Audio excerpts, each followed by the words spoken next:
What up? This is Robert Horry. Horry, three-pointer.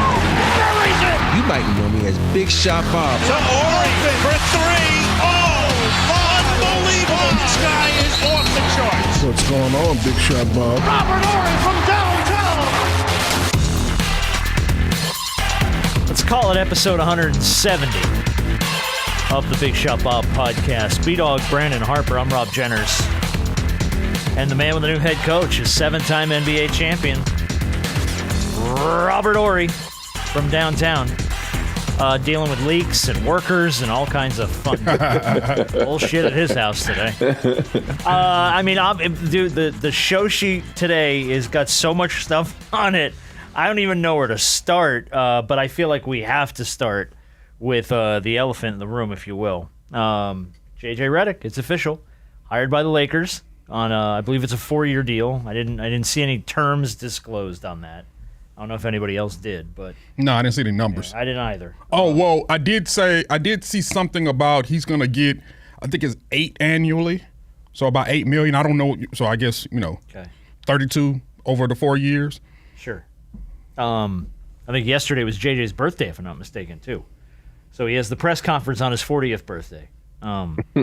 We've talked about JJ a pretty fair amount, but I do want to get some thoughts, obviously, from the room about how they feel about this. I'm going to play you a piece of audio, too, from the press conference yesterday that I enjoyed the hell out of. But first reactions, obviously, we know he's got no experience. I mean, he even addressed that. He's like, I don't know if you guys have heard or not, but I've never coached at this level he before. tried to make light of it. Yeah, he tried to have fun with it. But, Rob, what do you think he's got to do right out of the gate to probably have a shot at making this successful?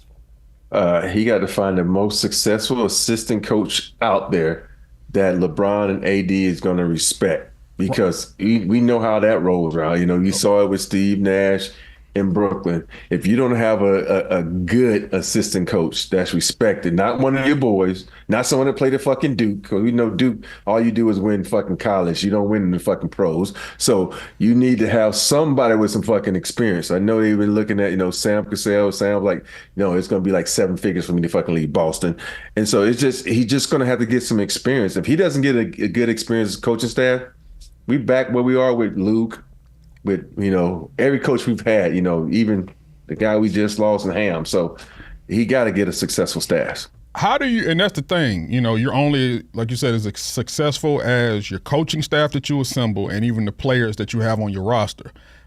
That's the only other thing about the fact that he doesn't have any experience in just coaching in general, let alone head coaching experience, is how do you build that out?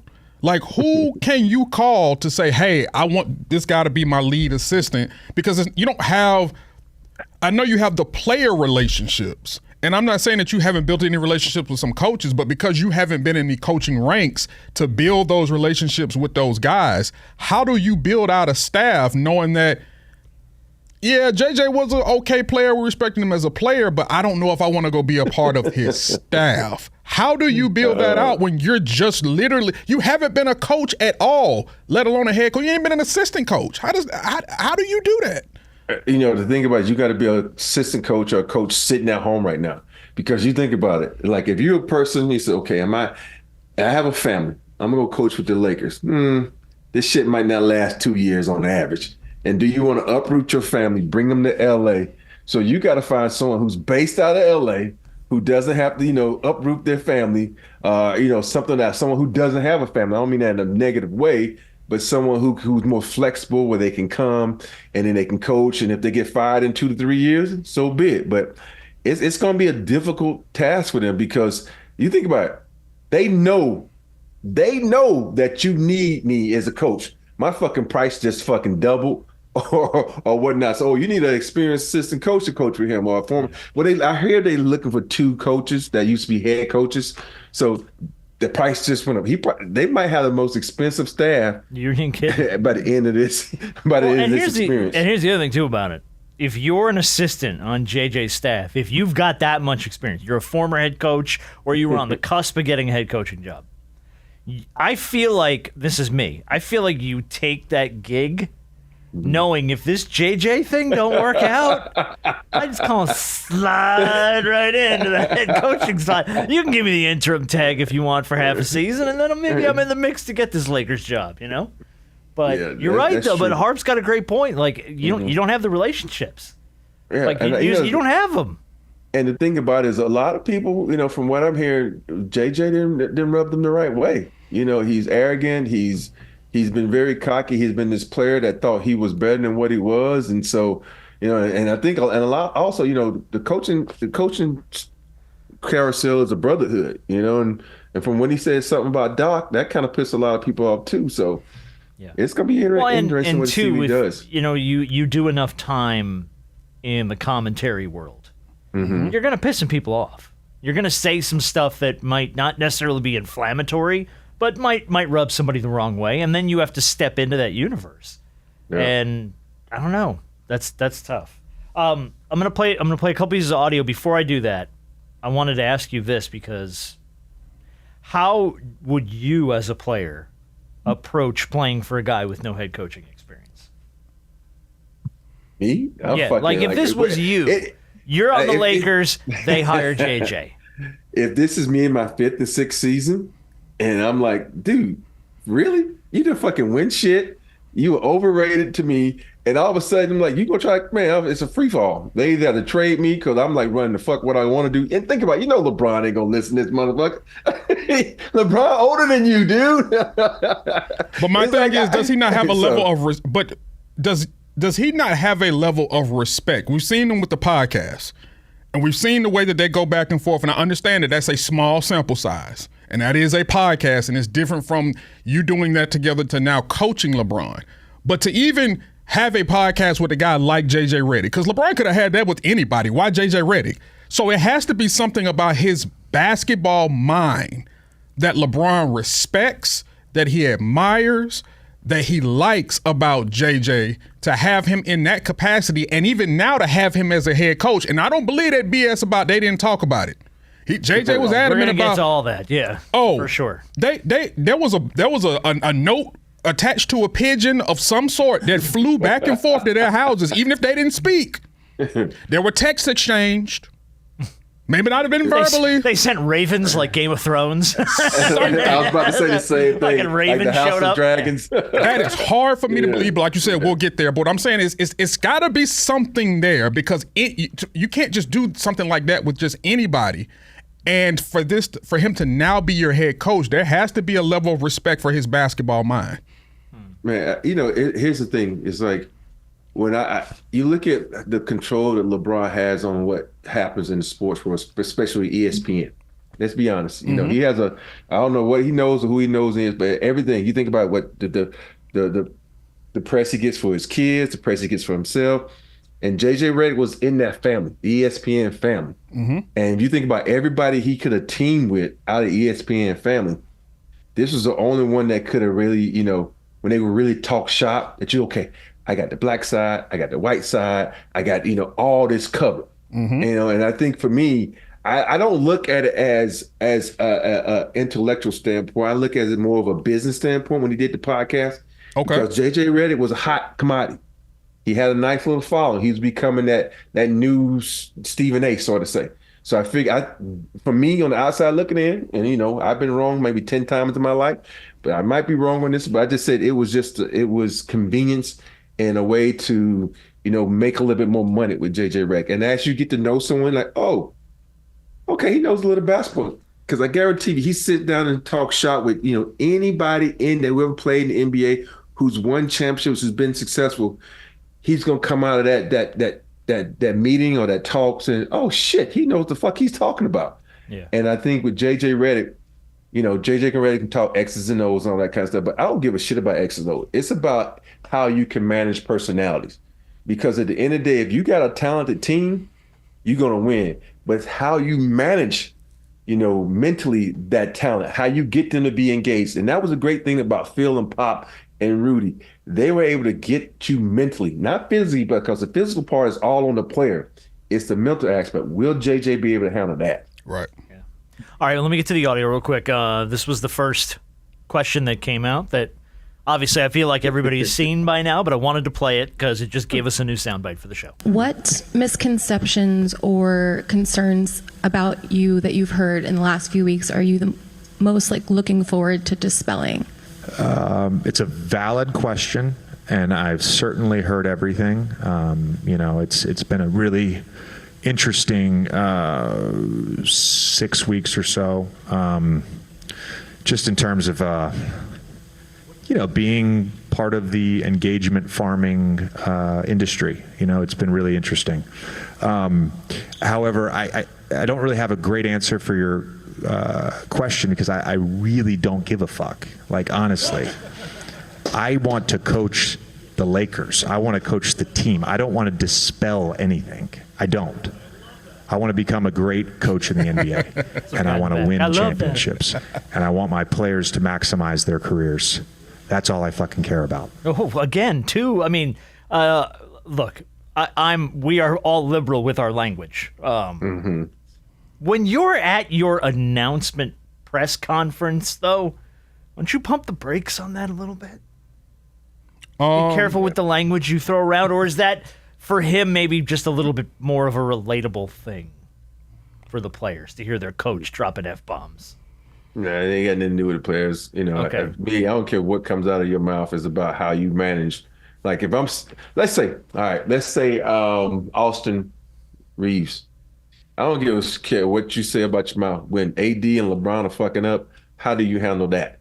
That's what I'm looking at. Okay. Because nobody on the team, if you fucking up, gets a pass. You might get 1 strike, 2 strike, but 3rd strike when you keep doing the same thing, how you going to manage that? And I don't care. You can drop all the word F-bombs. You can praise every Lord, saint, God, whatever you want to.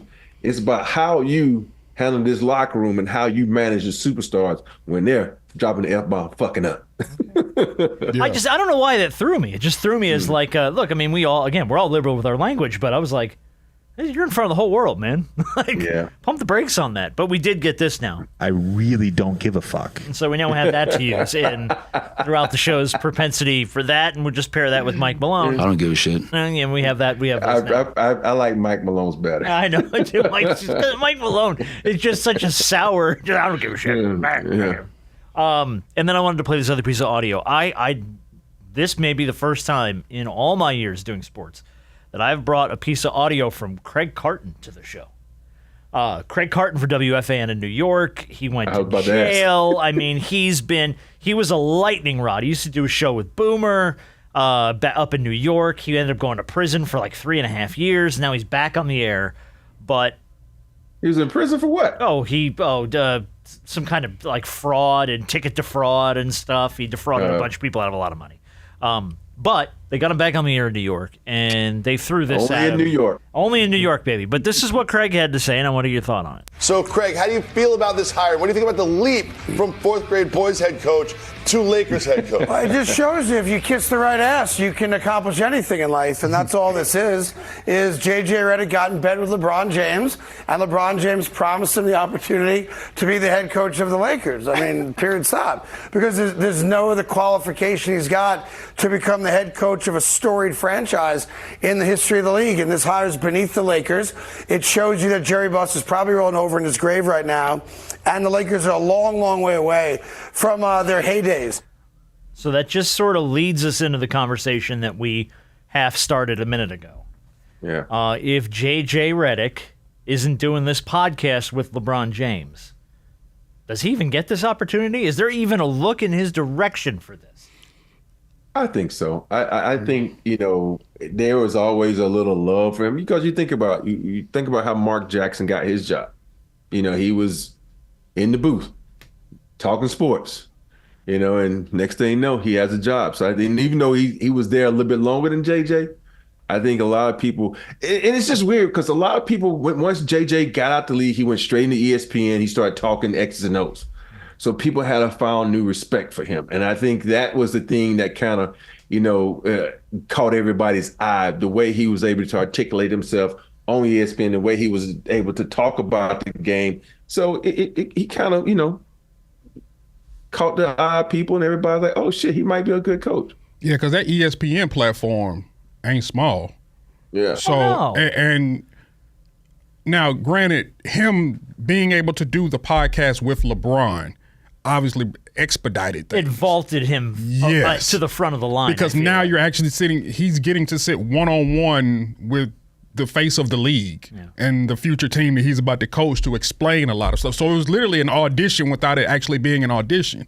But no, ESPN kind of helped him get that job too, because he was able to show, you know, his basketball acumen and his mental and how he works and how he thinks, you know, around the game of basketball. So it's not all the LeBron podcast, but it definitely helped him vault into a new stratosphere to where the Lakers will really put a magnifying glass over him outside of Dan Hurley. Because if Dan Hurley would have agreed, we wouldn't be having this conversation. Yeah. But nah, I think he got helped on multiple fronts. And if the, you know, I have to look this up. I'm not sure. So didn't they when Tim Legler first started doing this? Didn't they like a lot of people saw, oh, he needs to be a coach? So I talked about him in the same aspect, and I don't think he wanted to do it. Right. So I think it's like once you're able to get on that ESPN platform and talk X's and O's, you're gonna move on to the next level. Okay. Do you think him and LeBron talked about this job? Hell yeah. He swears that they never did, and I feel like that's hard to really even be the case. Hold on, wait. You got to let's take a step back. Like I said a few minutes ago, they may not have verbally talked, but we do have this thing called text messaging.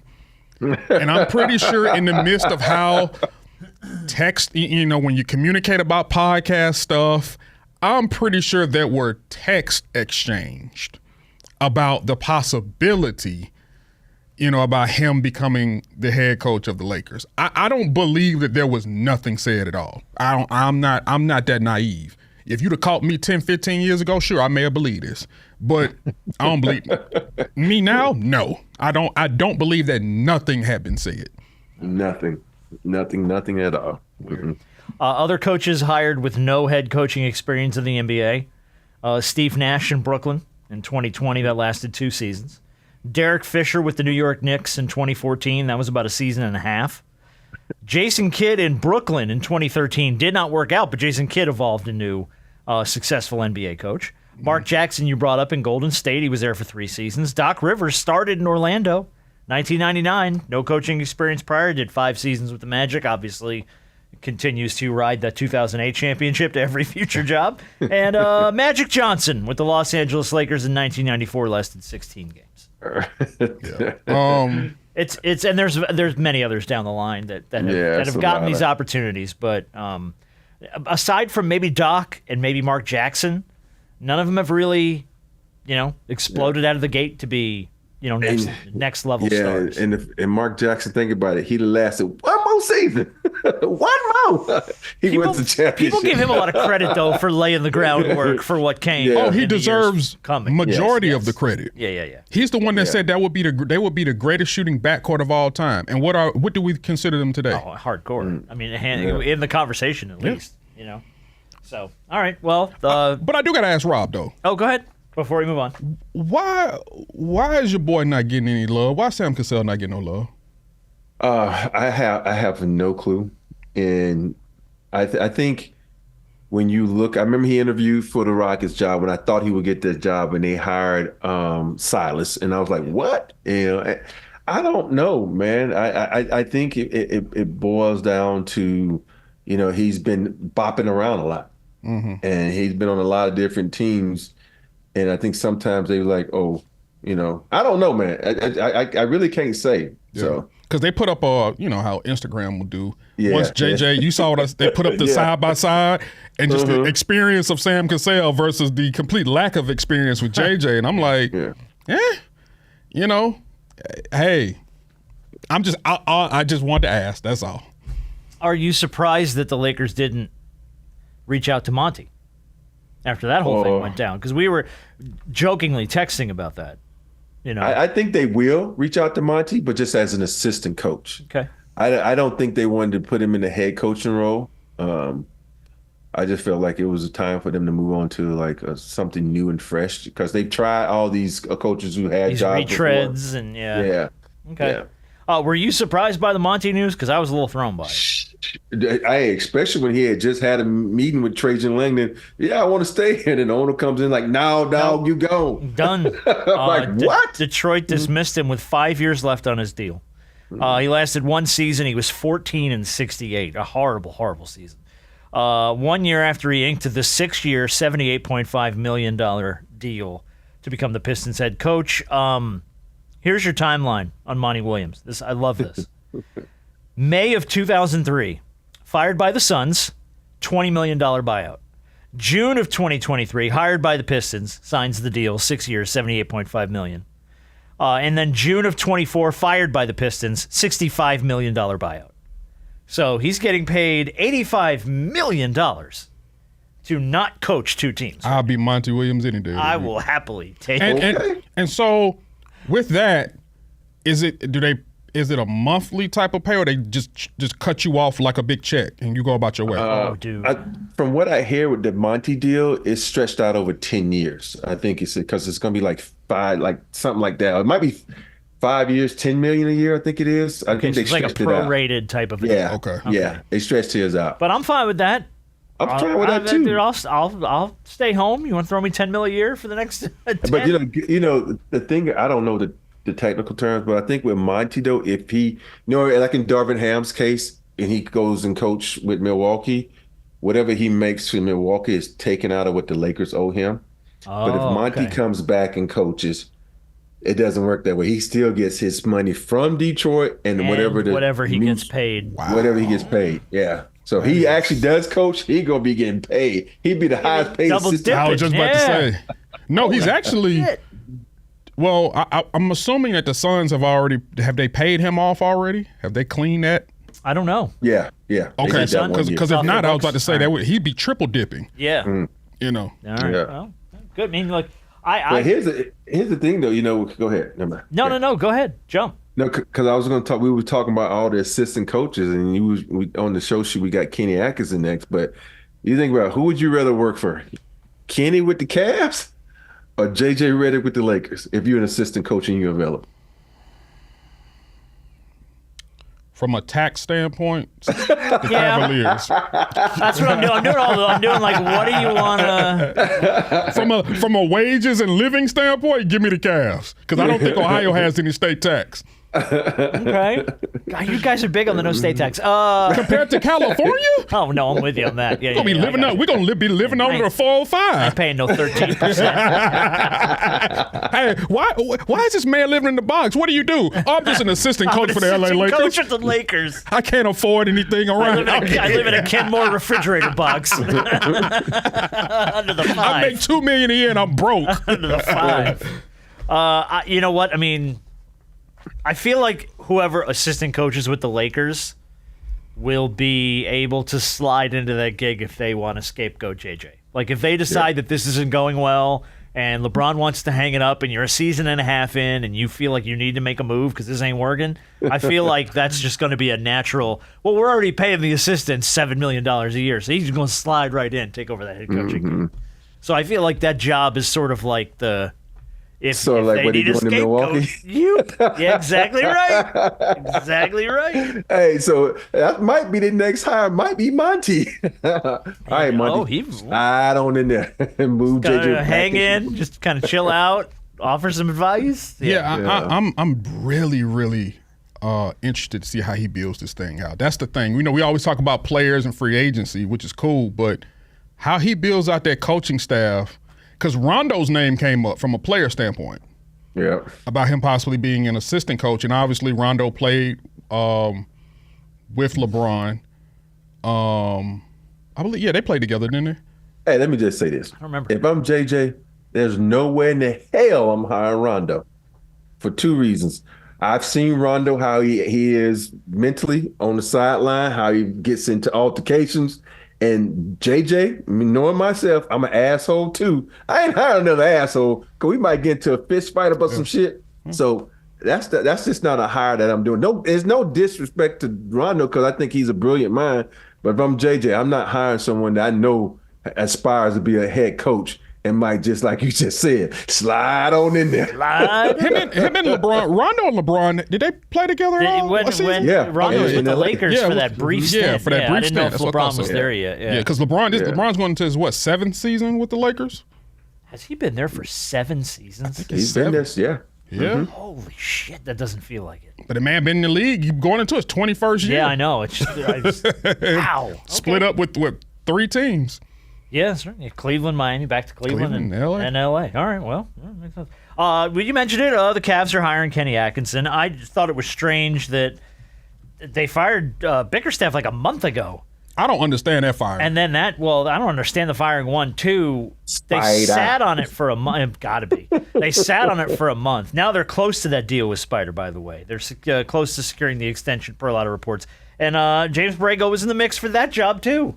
And overlooked. So there's a lot of teams. You might be onto something here, Rob. There's a lot of teams that are overlooking James Borrego for a head coaching job. They're just I just think with James Borrego, he lucked into that Charlotte job because we know Mitch Kupchak ain't the smartest fucker that ever been in a front office, and so he slid into that job. And because it's the pop toolage. Anybody that's on the pop, it's for some reason they're like, oh shit, he taught on the pop. No, this motherfucker was in the film room with Pop. Yeah. It's a difference, and I think James Borrego has a great basketball mind, but I just don't think he has a personality to be a head coach. Okay. You have to be a little bit of an asshole to be a head coach, and I don't think he has enough asshole in him to be a head coach.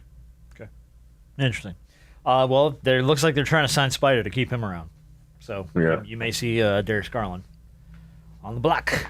Dang, that's crazy. If I'm Garland, I've said I want out to trade me to the Spurs. Give me out. Give me out. Scottie Barnes signed his extension. The face of the league, Scottie Barnes. We love Scottie Barnes. 5 years, $270 million. $54 million a season, making him the highest paid player in Toronto's Raptors history. That ain't saying much. I know. Because Kawhi was the last one at like 20-some-odd million. Yeah, but I mean, that's quite a jump, man. Yeah. 50 that is a but huge jump. They must love them some Scottie Barnes up in Toronto, man, because that is a deal. He's the face. They don't have a choice. Yeah, I guess so. And poor Toronto, it says you're gonna have to do something because the only time someone, from what I'm hearing, nobody wants to go to play in Toronto. It's just not.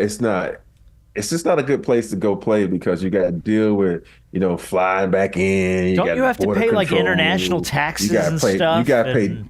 They have an exemption up there. They don't have to pay because that was a problem that they were having with the league in Canada. Like, oh, we're gonna be in this league, and it was some I don't know all the. It was like double taxes stuff. Or something. One, like you got to pay U.S. tax and you got to pay Canadian tax. Yeah, so they worked it out. So all right. It's a huge deal for Scottie Barnes, though. Yeah. God bless him. Worth it? You think, besides them not having any real choices, you think he's worth that kind of money? He's good player. He's a great player, but I'm not giving him the max because he's not an elite scorer. Just like Brandon Ingram. I love Brandon Ingram, but you can't give them the max because you got to think about you got to put pieces with them. If you give them the max, you can't put pieces with them because they're not the upper echelon of players where they can like carry a team by themselves. Right. They can do it for 2 or 3 games, but they can't do it for 82 games. Yeah, and look, I'll say this: Toronto needs something good to happen because the way Kendrick Lamar been knocking Drake upside his head for the last 2 months, that city been going They've been through taking it. some L's. So man. they need this. This is a little bit of sunshine in the midst of the rainstorm. Yeah. Hey, man, I'm so mad at myself. I totally forgot that Kendrick was doing. I wish I would have been there before. Dude, that was wild. Holy but Amazon cow. Prime, they held me down though. I watched it on Amazon. It was streaming on Amazon Prime. Yeah. Oh, I didn't know this. Yeah. The Prime streamed it, boy, and it looked good too. Yeah, it did. It looked professionally done. It didn't look like it was thrown together. It was. Yeah, they did a good job. Oh, I wish I was in the forum. I wish I was in the forum too. I'm like, damn it. I totally forgot about it because Christian was like, Dad, can we go? I'm like, he's like, it'd be my graduation present. No, dude, look on your arm. That tattoo was your graduation present. Oh, that sucks. But we totally forgot about it. We were so busy trying to get him ready for college, so we forgot about it. A couple more moves last week. We had a late week drop. Caruso to the Thunder for Josh Giddey to Chicago. I like that move a lot for OKC, man. OKC, yes. Yeah, it's you a need big that win for OKC, I think. They got him for practically nothing. because No picks, no nothing, man. Holy shit. What the hell is this? One of those rebuild things that the Chicago's trying to do or something? Because you don't get rid of your backbone defensively up there, and for Giddey. Yeah, but they're sellers. Yeah, they got to be. They're sellers. They're trying to get it from under Zach LaVine. Well, they're trying to move him desperately. They're trying to get him from under him. What's funny about the Zach LaVine stories, I hear all the stuff online. So, there's a hot trade market for Zach LaVine, yet he has not gone anywhere, and no one has shown any interest. Because don't nobody want to pick up that. He's $45 million. He's expensive. Yeah, he's a paycheck, man. And he's hurt. He's expensive, and he hurt, and he don't play no defense. Yeah, none. But let me tell you, man, when he's healthy, I love his athleticism. When he's healthy, I love his athleticism. Sure. Jeez. But I mean, God, how many times guys we talk about in the league like that when they're healthy? Yeah. When they're healthy, he can give you some numbers, boy. Also, OG declined his offer in New York. Anunoby? Turned down his he's declined his almost $20 million option. For He can get more than so his agent told him he can free get more than that. Yeah, he's gonna go free. Yeah. Then he's gonna make the Knicks cough up some more I was gonna say the money. Knicks got to pay him to keep him. I think they should keep him, man. He was a big piece of what they did this year. Yeah, that's when Toronto got rid of him. I'm like, what the are y'all doing? Yeah, New York needs to make a move to try and keep him. Need to try and keep him.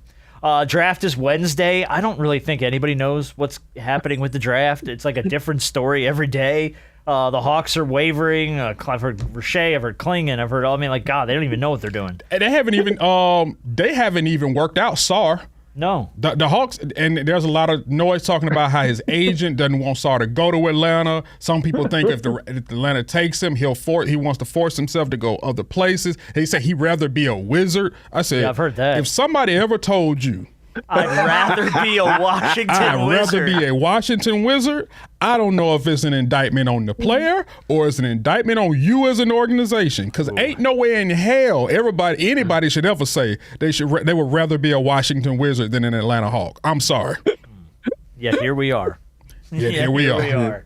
I did want to play you this because I thought this was actually pretty damn funny. So the universal consensus at this point with the draft is that the Lakers are pretty hard entrenched on Bronny at 55. No. This is the universal consensus. However, Bill Simmons threw this out, and I actually thought this was pretty freaking smart. This is my dream. The Celtics have the 30th draft pick. Take Bronny. Yeah. So here's my case, Rob. Everyone says this draft sucks. Anyone in this draft isn't going to play for them. It'll probably be a stash guy. They're going to have to carry the salary. Why not take Bronny and you basically hold him hostage? Because all these other teams want him, toxic right? at all. Yeah. No. I'm saying like for the asset. Oh, the Lakers, you want him? Well, we took Bronny. Give us Max Christie. How bad do you want him? Yeah. I would say Bronny, the asset at 30 as a trade thing, is worth more than anyone they could get there. That's actually that's not bad. That's pretty freaking smart considering what we just talked about, the lack of talent and just that no one knows what they're doing in this draft. So why not try and bait the Lakers a little bit? Draft him and force a trade.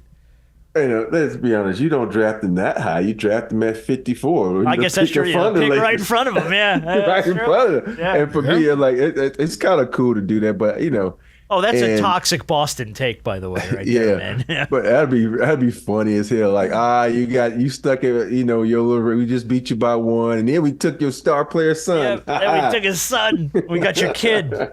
Dude, that would at least make the draft something worth talking about, aside from the one day of breakdowns of players that nobody's familiar with. Yeah. So, I don't know, I thought that was interesting. A couple more stories, then we'll do Big Shot, and I got a game called First Timers for you guys. The Rockets want Kevin Durant from ESPN. The Rockets are clearly in win now mode. Are they really? And they would like to add star power to their roster. Players such as Kevin Durant, Jimmy Butler, Mikal Bridges, and Brandon Ingram are on their radar, as well as players like Brook Lopez and Marcus Smart from other teams. The Rockets could have interest in targeting. The Rockets are in win now mode, are they? No, I wouldn't. Let me just say this. Knowing Tillman, he likes to be successful in everything he does. Of course, Tillman wants to win now. He wants to get what he can now and be successful so you can bring that star power to H-Town. Because you think about it, H-Town ain't got no star power. For a fan base, it's pretty damn good. For a place with no state tax, really, really great owner, and you got a bunch of, no-name players outside of the villain, and the overpaid guy. The villain, we talking about Van Vliet? No, Dylan Brooks. And freaking Brooks. Dylan yeah. Brooks. You're overpaid They as call Van himself- Vliet. Yeah. Yeah. Dylan the villain. Dylan the villain. Jesus, that man he's annoying. He's worse than Pat Bev because at least Pat Bev earns whatever nickname you give him. Like Dylan Brooks he desperately wants to be something. So he gives himself the title and trying to play a role. But ain't nobody fazed by you, dog. That's nothing worse, trying to be something and then no one feels the effects of what you're trying to be. That's got to be bad. When you give yourself your own nickname. Yeah. I'm problematic. Whatever you let's say you call yourself the enforcer. You ain't enforced nothing. Yeah. Enforced a few L's. That's about the best you got. Got tossed a lot. The Rockets and Kevin Durant, I don't know if I see that combination working. I don't see it working. That man ain't leaving Phoenix. I think because they would have to eat a bunch of salary on him, right? Don't even have like a year or two left in Phoenix? Yeah. But here's the thing about it. If you pair somebody with Seguin, how you pronounce his name? Yeah, Seguin, I think. He's gonna be nice. And you got Van Vliet and you got Dylan. You pair, and I know you got Jalen. Yeah, Jalen. But you get a guy that can like stabilize that team, and you never know. They might, because they're gonna be good again. But they're not going to be playoff good. I mean, what about what's my boy name that's from here? He's from Atlanta. The other young kid on that team, Jabari Smith? Yeah. He's a talent. But I like him better than everybody outside of Seguin on that team. Because I think, he plays team basketball. The other guys are kind of like, kind of erratic. Meeting Jalen. Jalen's good. But he just plays so erratic and young. Yeah, very undisciplined. He got a lot of talent. A lot of talent. And to win in this league, you got to be disciplined. Yeah. He he had that stretch last year where, like we always say, he had that I'm gonna be a pops stretch. Where I got to earn my. I'm bringing a baby into this world. Playing for a bag, man. All right, let's do Big Shot of the Week, and then I get a game. Hey, I also heard they're trying to get Paul George, so I forgot about that. That's I know. I've heard that too. But Yeah. I've heard Paul George's name mentioned, I think, aside every freaking team in the NBA this offseason. Something tells me with the Clippers moving into the Intuit Dome, they're going to do it. They're going to find a way to do what they need to do to keep Paul George. I just think I'm concerned by the fact they haven't done it yet. You're right. But I think it'd be a big mistake to let him walk. But you've let it come this far. Like, if you wanted to keep him, if you had the intention of paying him what he wants, do it. Yep. Because you've gotten now to a point where you can do it. You can lose him like that. So why would you even let it get that far? And you already got to pencil in Kawhi gonna miss 20 games. So I mean, easy. 20 is a liberal. Shit, 25-30 without question. So yeah, I don't know. And you got seats to sell in that new building. All right, let's do Big Shot of the Week. Then we're gonna play our games called First. So get this. Sorry, I was just kidding. What's up? So in Intuit Arena, they did a cool thing, but they did all the high school jerseys and everything. Mm-hmm. So we was walking through and looking at it on virtually, and I'm like, all of a sudden, Harvard Westlake 15. I'm like, yay, Christian! All his jerseys up there. Yeah, No way. so it's Christian. Yeah, so they use Christian's jersey. So I'm like, okay, cool. So, that's nice. It's in the wrong building, but that's nice. Y'all a few blocks away. All right. But I don't know what you're doing. How far is that from where Inglewood. Staples is? Is it? It's about 15, 20 minutes, depending on traffic. It's not that far. That's not that bad.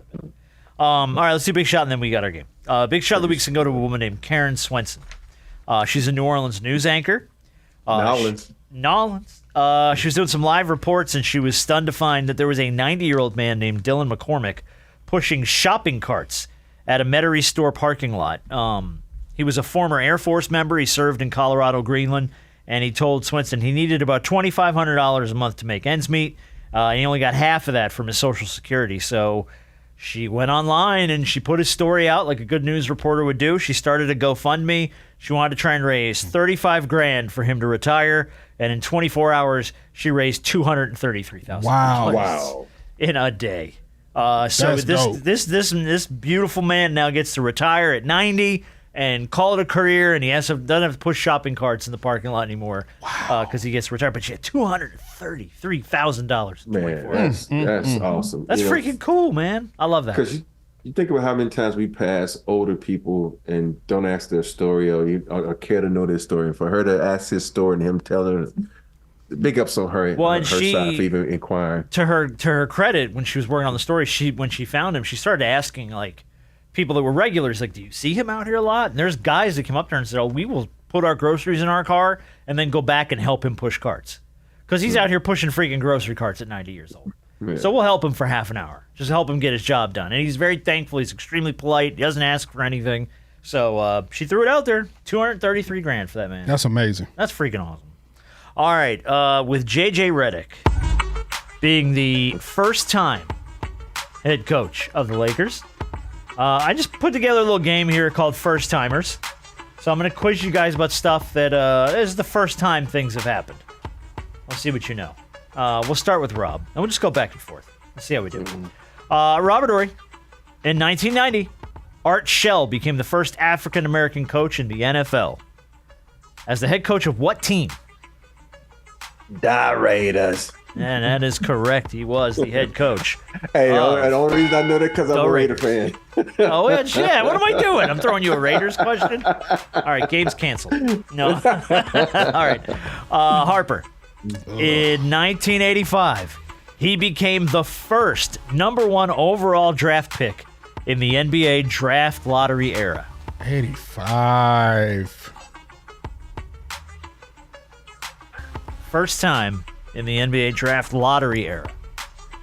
Not without its controversy, I will add. God, what's his fucking name? I'm trying to... Oh, no, you know his name. I can't think of his fucking name right now. Oh, shit. 85? I can't. What's his remember. fucking name? I think you guys are digging through a bank that you don't need to dig through. Well, that's how it always happens. 85. We know what went on in 84. I can't think of his. I don't remember. Any guesses, Rob? It was the guy from Duke, right?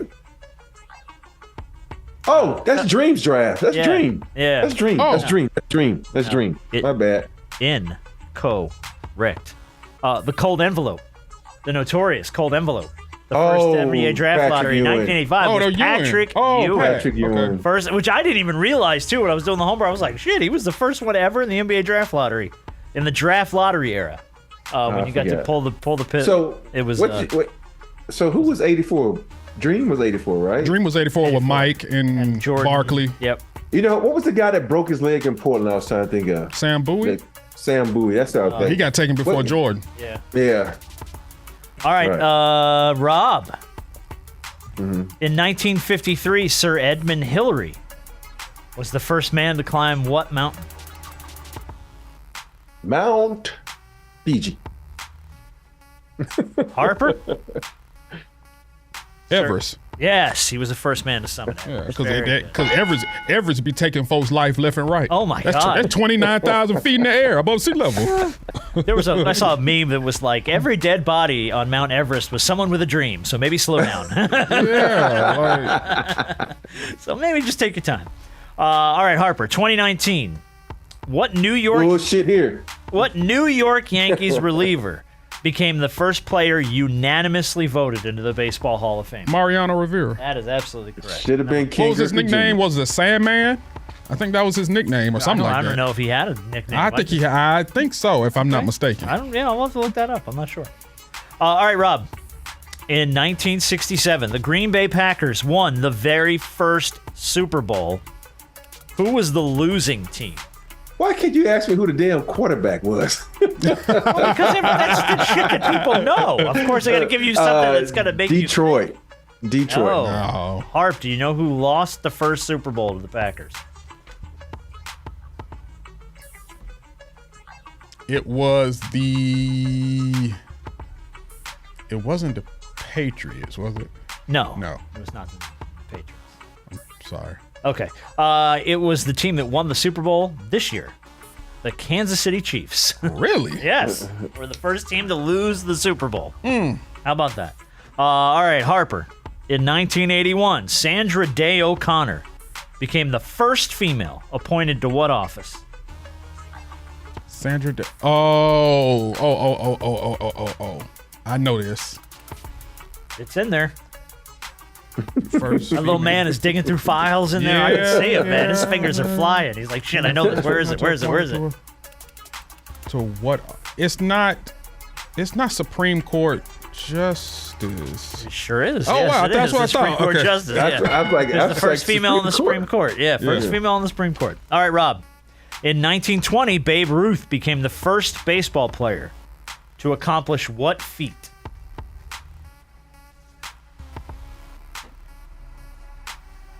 Shit, that could be anything. Now with Babe is something specific. He Well, what broke was the Babe home run Ruth? record. I was going to say, what was Babe Ruth most well known for? He didn't break the home run record. He set the home run record. Oh no. Well, it was a season, 1920. Most home runs in the season. You're sort of there, but not really. Harp, do you have any clarification on this or no? I was gonna go with because he was a pitcher. He was. I was gonna go with a strikeout and a home run in the same game. First player to hit 50 home runs in a season. Okay. Never happened before. Babe Ruth did it in 1920. But he was a pitcher though. Harp, if you don't get this one, I'm walking out. In 1969, Neil Armstrong became the first man to do what? Apparently, walk on the moon. If you won't believe the But conspiracies. we know some people. Me and Jenners know one person specifically for years who denies that ever happened because Never happened. you can't see the flag moving. If they were on the moon, why isn't the flag moving? Yeah, because But they we'll were in leave it zero alone. gravity besides that. You know Right. what I mean? Yeah. So, yeah. Do you believe the conspiracy theory, Rob, that we never went to the moon? No, I don't believe it. You don't believe it? You think we went? I think we went to the moon. I think so too. I think we did too. I just don't know if it was that time. Where did they go when they shot that damn rocket up? They just went around to the other side and landed Took a in the ocean little walk somewhere? around the block, came back. Yeah, no, we're good. All right, Rob. In 1979, Margaret Thatcher became the first female prime minister of what country? Isn't that London? Well, yeah, I'll give it England? to you. Yeah, London, England. England? Yeah, England. Yeah, UK. London? Yeah, first female prime minister of the UK. All right, a couple more real quick. Harp, in 1919. Oh, we're going way back, way back. Sir Barton became the first horse to accomplish what racing feat? Triple Crown? The Triple Crown. Sir Barton was the first Triple Crown. That's the only thing when it comes to horse racing. I was gonna say, I was like, That's it. I don't know, win the Kentucky Derby, maybe. I don't know. All right, Rob. In 1903, we are going way back. Orville and Wilbur Wright were the first I men know to this achieve powered flight off the coast of what state? I think I know this one. Isn't it Connecticut? No, it's not Connecticut. It's North Carolina. It is North Carolina. Good job. Yeah, that's right. Have you ever see a North Carolina first in flight on their license Yeah, it's plate? North Carolina. First in flight. All right, last one. Harper. Ernie Davis wore number 44 at Syracuse University in 1961. He became the first African-American athlete to win what? Heisman Trophy. The Heisman Trophy. What? That's It's like, the first why did he get all the easy ones? I don't know. I just spread out the random questions, man. Plus, my assumption was you were smart. got but one easy question. The thing is, there were some hard ones that you didn't know that I did. Yeah. How do you feel about the game, JJ? I really don't give a fuck. Okay, you didn't even care. I don't even care.